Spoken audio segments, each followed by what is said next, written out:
Muy buenas noches, amigos. Bienvenidos a la emisión estelar de TVC Noticias. Aquí, lo más destacado del día. La red de venta ilegal de licencias en Agencia Nacional de Tránsito habría operado con una estructura jerárquica definida, metas de recaudación y presión interna a funcionarios. Eso es lo que revelan las investigaciones en la Fiscalía y los testimonios receptados dentro del caso Jaque. Les tenemos los detalles en breve.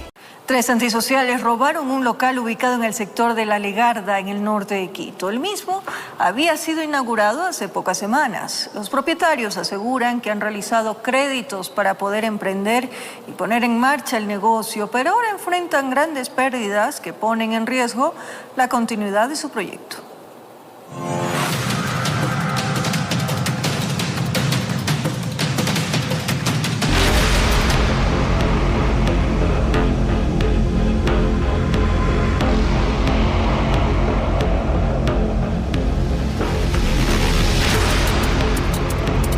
Llovía, pero ni eso fue impedimento para estos sujetos que en horas de la madrugada llegaron hasta un local dedicado a la venta de aceites para vehículo y de inmediato forzaron las cerraduras para ingresar. ¿Cuántos minutos ocurrió esto? Más o menos de unos 2 minutos. 2 minutos. 2 o 3 minutos nomás. Que venían desde ahí, o sea, más o menos de los dos venían, entre 3 venían. De ahí vieron que ya falsearon, de ahí se fueron a ver un carro, me imagino, de ahí ya vinieron en carro ya. Son entre 3 personas. Desde las 2 de la mañana, según los videos, abren ellos primero, después que abren, se van, de ahí pues regresan otra vez ya a saquear todo. El propietario del establecimiento, visiblemente afectado, indicó que habían realizado un préstamo para poder abastecer el negocio y comenzar con este emprendimiento, pero que este hecho no solo les deja pérdidas económicas, sino que también la sensación de impotencia. Con préstamos, de poco a poco lo que se tiene, con préstamos ahí, dándole. Ahora es difícil esta situación enfrentar. Claro, sí, es difícil, pero toca ahí con los vecinos igual. Todo lo que es mercadería, todo lo que es mercadería. Inclusive máquinas también tenía, herramientas también que compré recién y pues nada, se me va más o menos 1.700, 1.500 por ahí. Un caso que vuelve a poner en evidencia la preocupación por la inseguridad en el norte de la capital, donde comerciantes y moradores aseguran sentirse vulnerables, especialmente durante la noche y madrugada. Llamé a la policía y hasta la fecha, como ve usted, aquí no hay patrulleros, no. Todas estas 3 semanas que he estado aquí emprendiendo el negocio, pues no ha habido nada, presencia policial no hay nada. Un nuevo golpe para quienes intentan salir adelante con esfuerzo propio. Informó Ailis Morán. Utilizando controles universales y desarmadores, delincuentes se llevan carros en San Carlos, norte de Quito. Las cámaras de seguridad captaron a los antisociales llevándose los vehículos que estaban estacionados.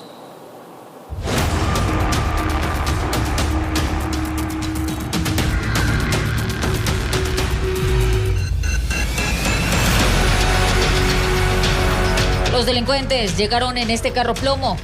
Son 2 sujetos que van a robar el auto. Con destornilladores rompen las conexiones bajo el capó, pese a que cruza un vehículo. Eso no les importa. Continúan. Le quitaron un tapiz, entonces tomaron el control. Otro automotor cruzó, pero tampoco le prestaron atención. Uno de ellos va a conducir, mientras el otro se embarca en el asiento del acompañante. Esperaron exactamente 2 minutos y robaron el carro. El atraco ocurrió en San Carlos, norte de Quito, cuando los propietarios estaban dentro del inmueble. Novedades de estas se cuentan todos los días, dicen los moradores. En el carrito un ratito afuera y entran a la casa y enseguida ya están robándose el carro. Son modalidades perfeccionadas, de tal forma que no se hacen notar. Este hombre, por ejemplo, utilizó un control universal. Lleva mascarilla para evitar que le capten el rostro. Al pasar, aplastó el mando y saltó el seguro. Cuando volvió, solo se subió y se llevó el vehículo. la señora vino con compras y subió a dejar las compras, ella baja y el carro ya no estaba. Al frente de donde se produjo ese incidente vive Laura. Le asaltaron armados hace unas semanas. Se le querían llevar el auto. A mí me intentaron robar con revólveres y todo, pero... O sea, nadie se unió ni nada. ¿Y el carro le quisieron llevar el carro? Se quisieron llevar el carro. ¿Qué le dijeron estos delincuentes? Me rastrillaron, me apuntaron. En la zona hay de todo. Muertes violentas, robos, asaltos, intentos de sicariato. Últimamente se ha visto la presencia militar, pero eso no es suficiente. Informó Marilyn Jaramillo. En Machala, un ataque con explosivos dejó una vivienda y un auto destruido. Los criminales hicieron salir a los habitantes de la casa antes de cometer el delito. El atentado sería una advertencia para un abogado quien estaría defendiendo a integrantes de organizaciones delictivas. En estas condiciones quedó esta vivienda tras la detonación de 2 cargas explosivas que fueron colocadas por criminales, quienes aprovecharon la oscuridad de la noche para cometer el delito en el inmueble donde estaban 5 personas. Lo que tenemos de las investigaciones hasta ahora es de que varias personas vestidas con indumentaria negra habían ingresado a uno de los domicilios o a los 2 domicilios, habían indicado a las personas que están dentro que puedan salir del mismo y proceden a realizar las detonaciones que produjeron estos daños. Techo, sala, comedor y una de las habitaciones quedaron bajo escombros, mientras en la parte de afuera un vehículo resultó afectado en la segunda detonación. Asimismo, los ventanales de un edificio cercano. El pánico se apoderó de los residentes del sector. Eran las 12 de la noche cuando yo ya me iba a acostar, cuando retumbó hasta el zinc. Y mi cabeza hoy, pero se oyó feísimo, feísimo. ¿Cómo serían por aquí que han de haber escuchado? Hoy que era terrible. Blum, blum. Uy, Dios mío, bendito Señor, yo grité. Se conoció que simultáneamente estalló otra bomba en una vivienda ubicada en el barrio Rosita Nelly. En los 2 escenarios, la policía halló panfletos con amenazas dirigidos a operadores de justicia y a un exfiscal de El Oro, y que ahora en libre ejercicio estaría prestando sus servicios a criminales. Bueno, lo que hasta el momento sabemos que estas viviendas pertenecen o son de familiares de 2 profesionales del derecho, los mismos que presuntamente pues estarían defendiendo a integrantes de varias bandas o de varios GDO de esta localidad. Según el agente, el ataque por ahora es una advertencia que han hecho los integrantes de esta organización delictiva, por lo que se toman acciones para poner a buen resguardo a los familiares del amenazado mientras se da con los responsables del atentado terrorista. Informó Richard Ceballos. El joven otavaleño Héctor Enríquez fue localizado sin vida en una quebrada de la vía Loa-Santo Domingo. 3 personas están detenidas por este caso. Todos los detalles de lo ocurrido les contamos en breve. Además, la canciller Gabriela Sommerfield aseguró que se mantienen los diálogos con el gobierno de Colombia a pesar de las recientes medidas arancelarias adoptadas entre ambos países. Esta información les ampliamos en instantes.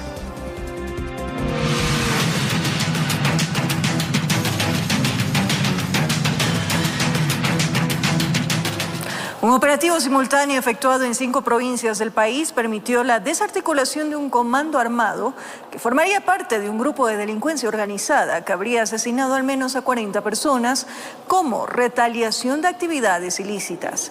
15 ciudadanos, entre hombres y mujeres, fueron detenidos. Los sujetos llegaron al billar y abrieron fuego.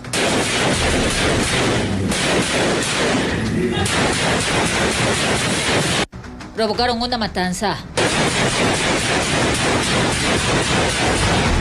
Acribillaron a todos utilizando fusiles. Eran algo así como un comando armado que operó en unos 20 eventos violentos. El último, en la licorería, donde abrieron fuego a diestra y siniestra supuestos integrantes de los Lobos, capturados en un operativo desarrollado en Cotopaxi, Orellana, Santo Domingo, Manabí y Los Ríos. Habrían ejecutado a unas 40 personas. ejecutando 19 allanamientos con la detención para fines investigativos de 15 ciudadanos de nacionalidad ecuatoriana. Se dedicaban a una serie de delitos, sostiene el jefe de la subzona Santo Domingo. Tráfico de sustancias sujetas a fiscalización, tenencia y porte de armas, secuestro y asesinato. Perfilaban a sus víctimas y cuando no pagaban las vacunas, los mataban. Exigían para ello fuertes sumas de dinero. Una economía criminal que pretendía apoderarse del territorio. Por eso también, uno por uno, fueron dándoles de baja a sus rivales, los R. Recorrían provincias, llevándose carros para en ellos operar. Después de cometer estos hechos delictivos, procedían a incinerar algunos de estos vehículos que les permitían ejecutar estas acciones delictivas. Entre las evidencias, armas de fuego, chalecos de uso militar, vehículos y dispositivos móviles. La operación se extendió hasta la cárcel de Santo Domingo, donde había más sospechosos que utilizaban terminales móviles para emitir órdenes.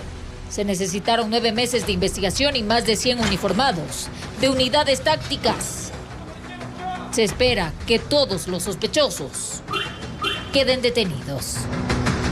Informó Marilyn Jaramillo. 4 hombres fueron asesinados dentro de una vivienda en el cantón Durango. Una de las víctimas registraba antecedentes penales. El hecho se registró en horas de la madrugada de este miércoles, cuando las víctimas festejaban la llegada de un familiar dentro de una vivienda ubicada en la ciudadela Alberto Maldonado en el cantón Durán. La celebración se dio por terminada cuando 4 sujetos que se movilizaban en un vehículo negro ingresaron al domicilio con armas y dispararon contra las víctimas. En el festejo también se encontraban menores de edad. 4 ocupantes se habían bajado, habían ingresado por la fuerza al interior del domicilio y habían cometido el asesinato de estas 4 personas.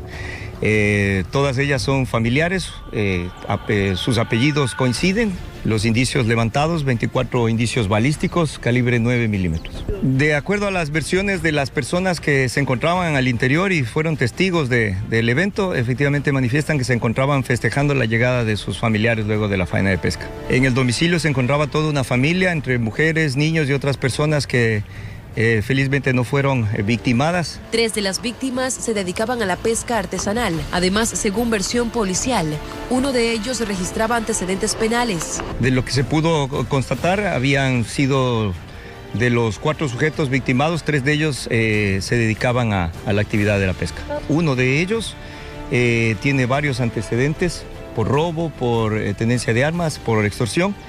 Y están relacionados también con otro ciudadano que fue detenido con anterioridad el año pasado en el distrito Modelo por temas de extorsión. Por su parte, las unidades investigativas de la Policía Nacional realizan el seguimiento de cámaras para dar con el paradero de los responsables de este nuevo ataque armado perpetrado en el cantón ferroviario, informó Amy Moreno.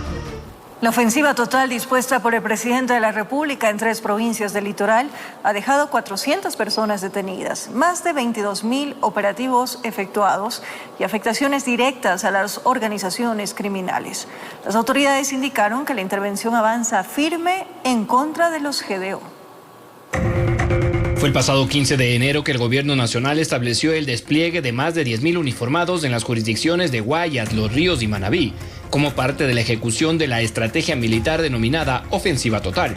Las operaciones han permitido aprehender a cerca de 400 personas vinculadas a estructuras criminales, el retiro de 561 armas de fuego, 21.112 municiones, 6.037 explosivos y la incautación de más de 3.206 kilogramos de sustancias sujetas a fiscalización. En este contexto nosotros estamos apoyados por inteligencia militar, la misma que a través del Sistema Nacional de Inteligencia nos ha facilitado la información pertinente para poder acceder a la información que necesitamos para este tipo de operaciones. Las acciones también se han extendido a otras provincias del país. Uno de los últimos golpes se dio en el sector de Puerto Gelí, en Santa Rosa, provincia del Oro. Acá los uniformados lograron la captura de alias Lender, presunto integrante de un grupo delictivo dedicado a actividades de extorsión y sicariato en el sector. En este caso, las autoridades decomisaron escopetas, un fusil, pistolas, cargadores de armas largas y cortas, cartuchos de diferente calibre, un explosivo con cápsula ordinaria, bloques de sustancias sujetas a fiscalización, entre otros. Esto mientras en la frontera norte el personal del ejército ecuatoriano también decomisó 275 galones de combustible de contrabando. Según las autoridades, los tanques eran transportados de manera irregular por pasos de segundo orden y al notar la presencia de los uniformados, los delincuentes dejaron... De regreso para contarles, la canciller Gabriela Sommerfield aseguró que Ecuador mantiene el diálogo bilateral pese al conflicto arancelario. Además, confirmó que el presidente Daniel Noboa participará en la cumbre de mandatarios convocada por el presidente de los Estados Unidos, Donald Trump, prevista para el 7 de marzo.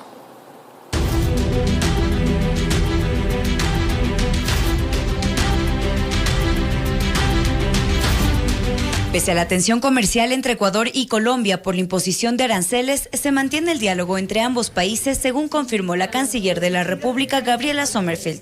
No, se mantiene el diálogo. Nuestro embajador en Colombia tiene permanente comunicación en Colombia con las autoridades y lo propio hacemos aquí. Desde el martes, Colombia implementó un 30% de aranceles recíprocos sobre 73 subpartidas, tanto agrícolas como industriales, que representan un tercio de las exportaciones ecuatorianas hacia ese país. Mientras tanto, Ecuador aplica desde febrero el mismo porcentaje a todas las importaciones provenientes de Colombia, con un impacto que, según las cámaras de comercio, superaría los $500 millones anuales si se mantiene la medida. Ese tema, con gusto, me comprometo a llamarles a una rueda de prensa junto a las autoridades que tienen la competencia en esta materia, porque son este rato una materia arancelaria y comercial. En paralelo, la secretaria de Estado confirmó la participación del presidente Daniel Noboa en la cumbre de mandatarios convocada por Donald Trump en Florida, Estados Unidos, prevista para el 7 de marzo,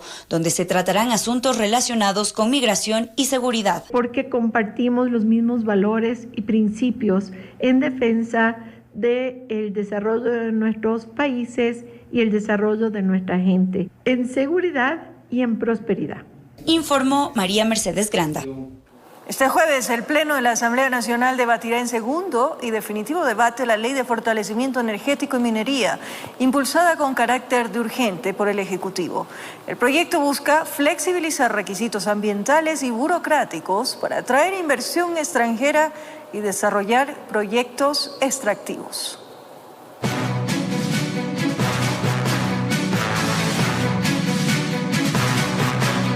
La ley para el fortalecimiento de minería y energía será tramitada en segundo y definitivo debate este jueves en Guayaquil, ciudad donde temporalmente sesiona la Asamblea Nacional. En líneas generales, el proyecto plantea una serie de reformas que viabilizan y regulan la inversión privada en el sector eléctrico, así como la atracción de inversiones para el desarrollo de proyectos mineros. A lo largo de su tratamiento, la ley recibió múltiples cuestionamientos por parte de la oposición, que denunció una aparente flexibilización de requisitos para el desarrollo de proyectos extractivos en Ecuador. La sustitución de la licencia ambiental por una autorización administrativa simplificada reduce el rigor técnico y vulnera el principio de precaución. El oficialismo negó esta pretensión y habla de una simplificación de requisitos burocráticos que atraiga inversiones al mismo tiempo que garantice la conservación ambiental. Que no estamos tratando de reducir estándares ambientales, no estamos tratando de reducir controles ambientales, más bien estamos tratando de fortalecerlos para que haya una claridad normativa de cuál es el código que establece cómo proteger a la naturaleza. Previo al segundo debate, la oposición alertó que el proyecto de ley permite que en Galápagos se desarrollen proyectos de pequeña minería para el sector de la construcción. Un artículo que fue advertido por nosotros mismos cuando el asambleísta David Arias había presentado una reforma a la ley de minería con esta intencionalidad de permitir la minería pétrea dentro de las Islas Galápagos. El artículo 13, en la disposición transitoria octava, detalla que estos proyectos extractivos requieren de permisos especiales y que deben desarrollarse en zonas de aprovechamiento sustentable fuera del Parque Nacional Galápagos. Los proponentes de esta reforma dicen que se busca garantizar el abastecimiento de materiales de construcción para las islas. Después de largos 8 meses de padecer la suspensión de la extracción de materiales pétreos de las canteras que existen en las islas Santa Cruz, San Cristóbal e Isabela, nos vemos en la obligación de comunicarles que las observaciones presentadas por su asambleísta fueron acogidas de manera íntegra. El oficialismo asegura que la votación será ajustada, pero cree tener los votos para aprobar la normativa, tal como ocurrió con la ley de GATS. Informó Álvaro Terán. Las reformas al COTAD continúan en el ojo del huracán. El movimiento político Unidad Popular presentó ante la Corte Constitucional una demanda de inconstitucionalidad contra la normativa aprobada por el oficialismo en la Asamblea, insistiendo en que vulnera la autonomía de los gobiernos locales y no cumple con los requisitos de urgencia económica. Vamos a defender los recursos de la gente. El movimiento político Unidad Popular presentó la tercera acción de inconstitucionalidad en contra de las reformas al COTAD aprobadas por el oficialismo en la Asamblea Nacional.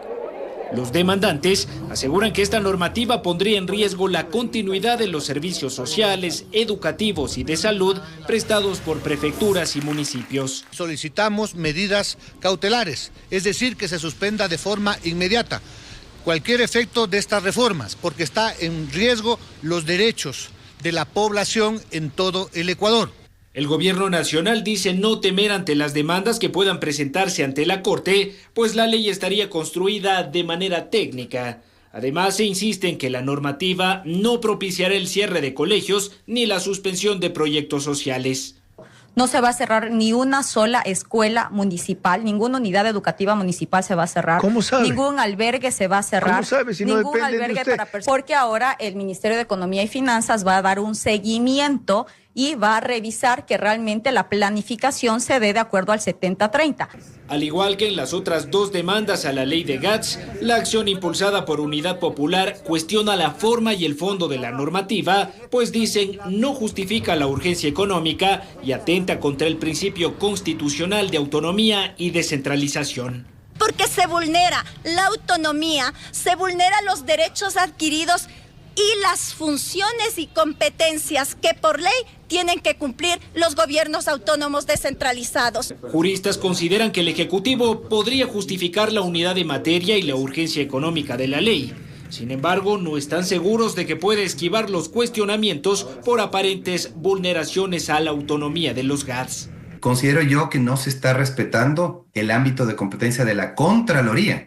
¿Quién controla el buen uso de los recursos públicos? La Contraloría, no es el gobierno central. Va a estar bastante en juego no solo el tema constitucional y jurídico, sino que si analizamos esta norma tiene bastante el tema presupuestario, tema de finanzas, entonces yo creo que ahí va a estar el punto donde se va a zanjar. Ahora bien, indican, el proceso a seguir en la Corte no será inmediato y los magistrados podrían tomarse algunos meses en resolver los pedidos de partidos políticos y colectivos sociales. El hecho de que hayan tantas demandas le puede dar una relevancia suficiente para que la Corte pueda ordenar saltarse este orden cronológico. Y ahí cambia la situación, porque si es que ya se hace el sorteo, se califica la demanda, esto es cuestión de unos meses, 3 meses tal vez. Informó Álvaro Terán.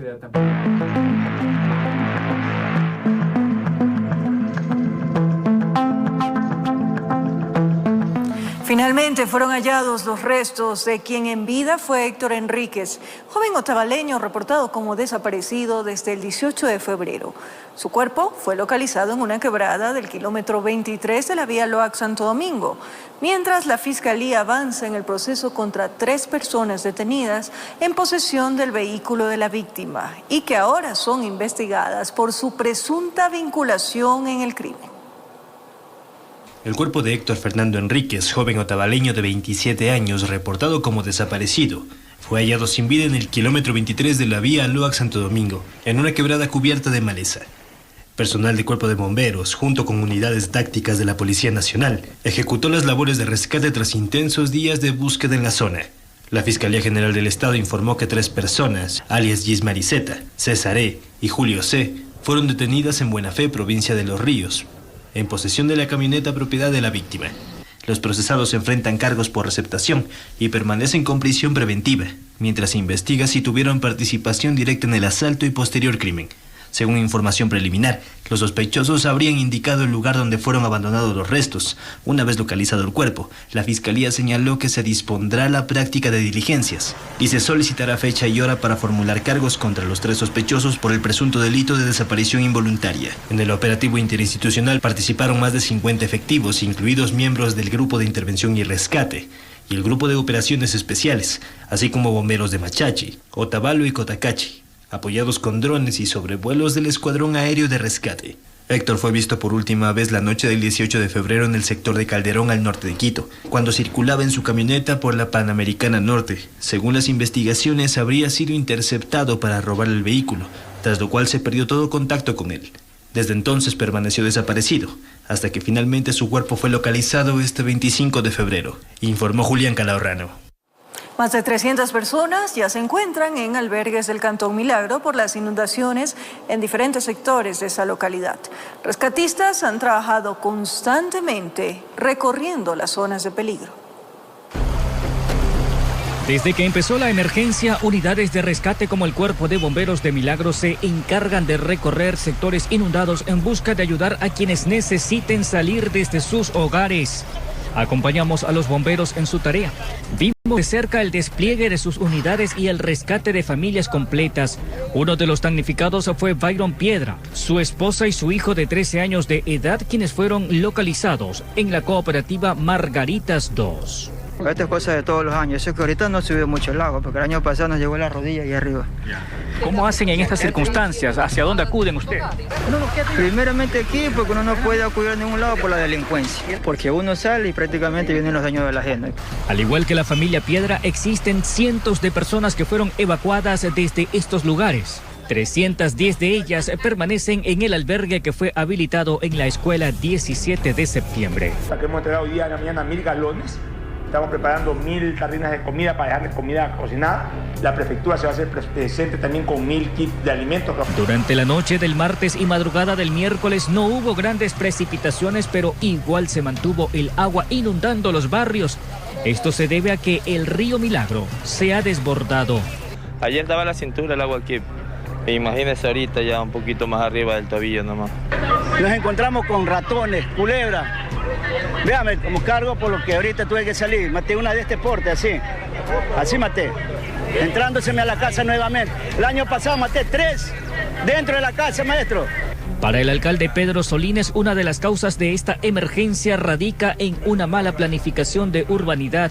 Sectores que se constituyeron mediante invasiones sin estudio técnico y que hoy son los principales afectados por la crecida del río, sumado a la influencia del estero Belín.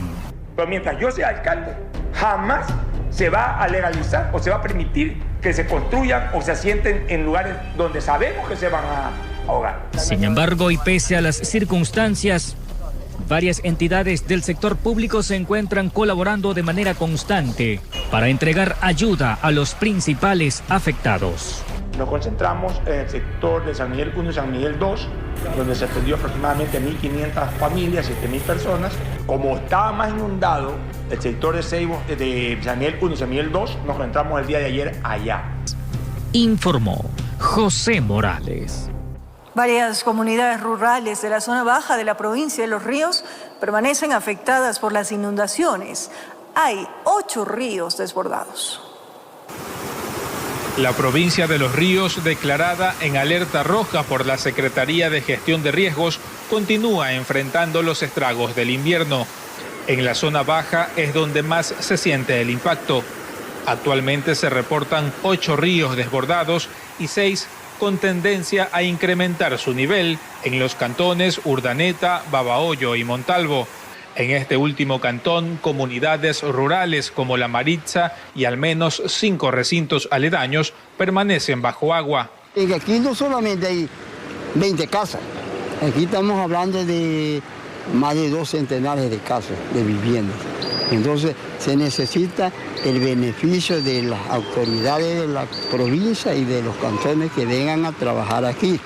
Una de las casas afectadas justamente es la suya, quien tuvo que levantar sus enseres y trasladar varias pertenencias a otra casa para evitar que se dañen. La misma situación vive doña Antonia Moreno, A sus 73 años, debe cruzar por el agua para poder ingresar a su hogar. Ay, mi huesito me duele mucho, pero ¿qué hay que hacer? Pedirle a Dios nomás que me siga componiendo.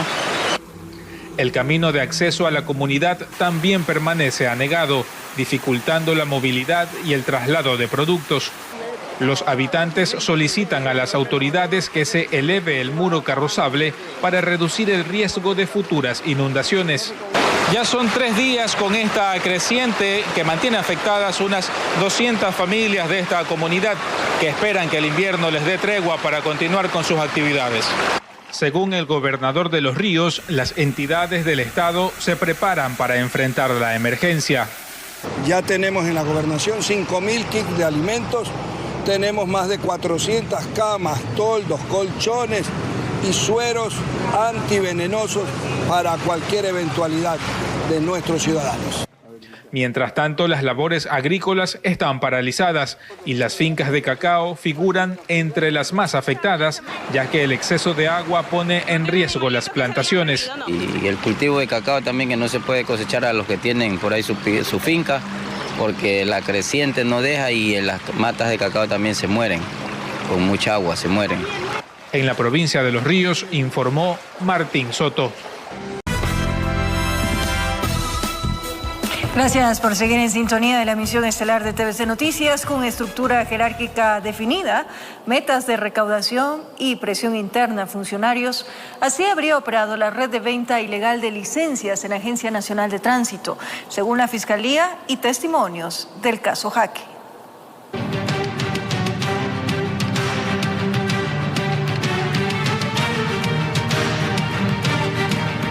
El caso Jaque expuso una presunta trama de corrupción que operaba como una estructura paralela dentro de la Agencia Nacional de Tránsito, con funciones claramente distribuidas y metas semanales de recaudación.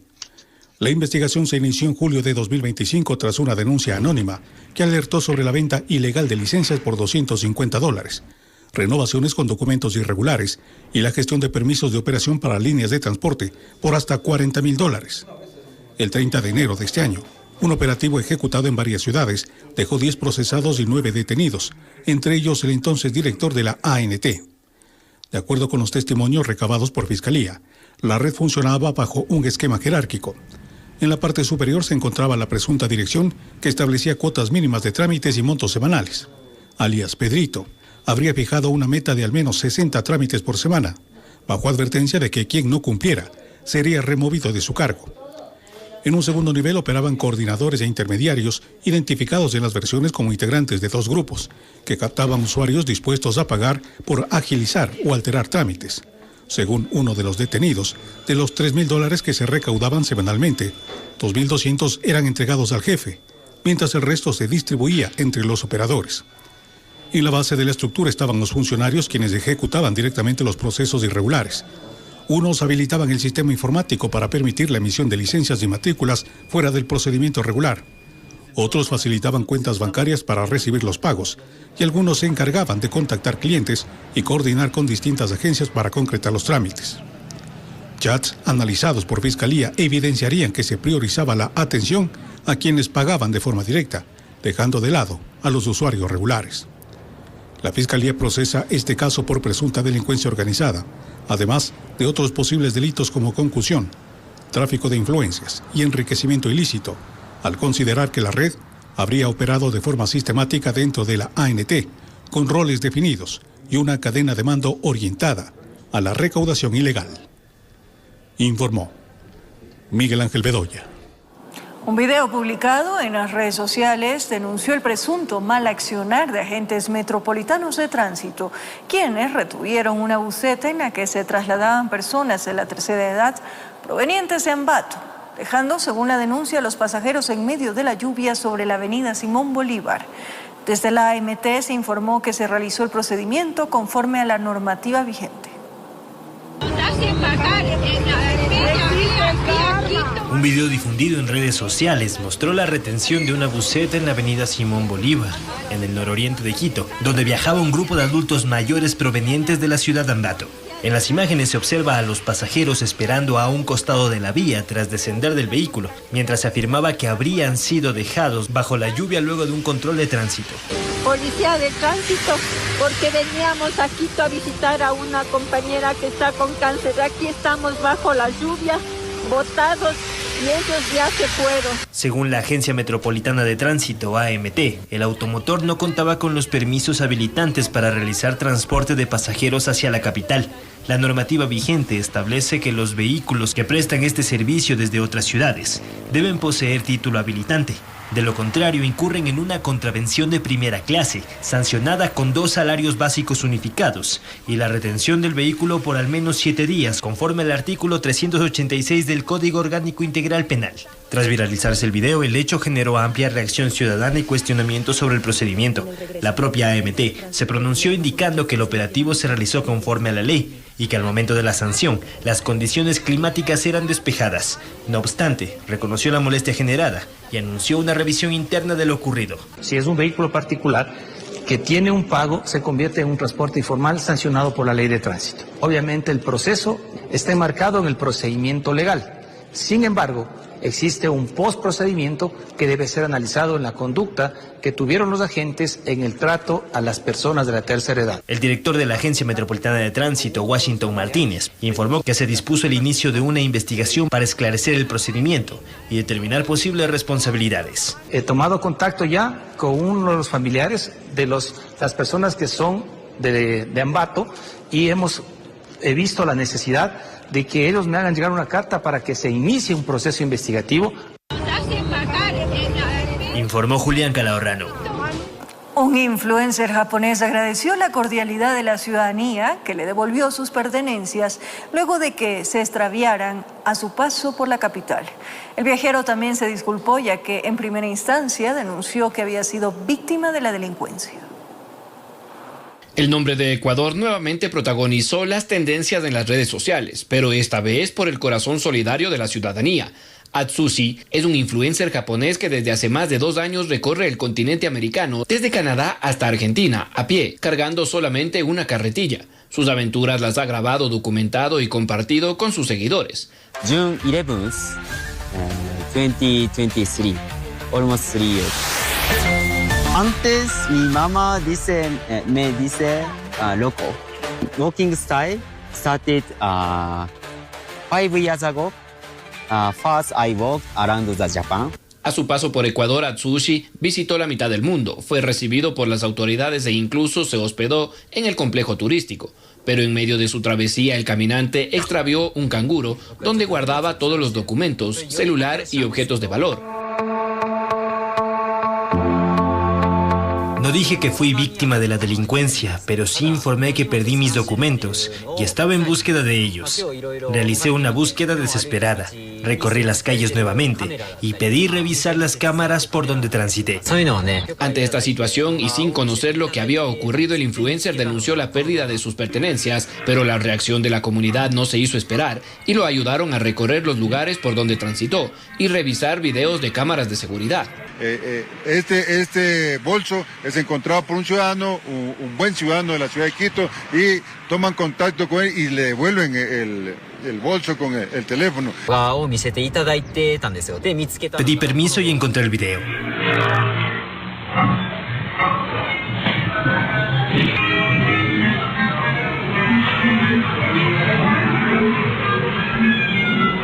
Nadie me robó. Yo lo boté por un descuido. Alguien lo recogió por mí y me lo devolvió. Están dos de esos. Ajá, dos. Ese está. Gracias. Atsushi logró recuperar sus documentos y pertenencias. Agradecido con la amabilidad de los quiteños, compartió un video contando su historia y el cariño que ha recibido de la ciudadanía en su día a día. Buenas noticias, no solo para los hinchas del Barcelona, sino para el país. Felicitaciones. Con esto nos despedimos, amigos. Gracias por su compañía, cariño, pero sobre todo, fiel sintonía. Nos reencontramos mañana, 22 horas. Un abrazo grande.